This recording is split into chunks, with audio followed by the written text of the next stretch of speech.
اللهم صل وسلم على نبينا محمد. ربنا أفرغ علينا صبرا وثبت أقدامنا وانصرنا على القوم الكافرين. ربنا اغفر لنا ذنوبنا وإسرافنا في أمرنا وثبت أقدامنا وانصرنا على القوم الكافرين.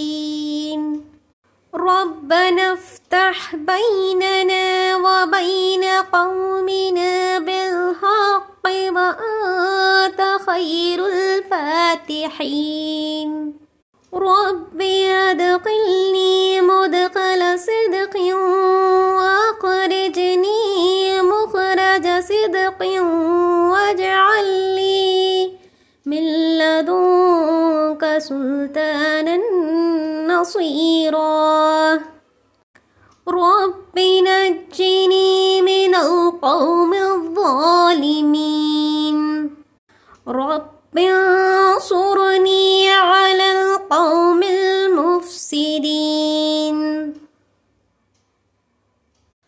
اللهم إليك عشق ضعف قوتي وقلة حيلتي وهباني على الناس يا أرحم الراحمين. أنت رب المستضعفين وأنت ربي إلى من تكلني إلى بعيد يتجهمني أم إلى عدو ملكته أمري. إن لم يكن بك علي غضب فلا أبالي ولكن عافيتك هي أوسع لي.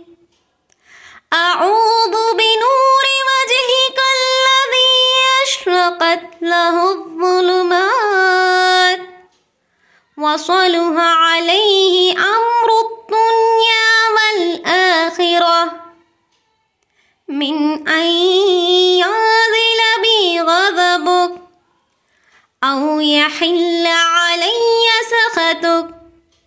لك العتبى حتى ترضى ولا حول ولا قوة إلا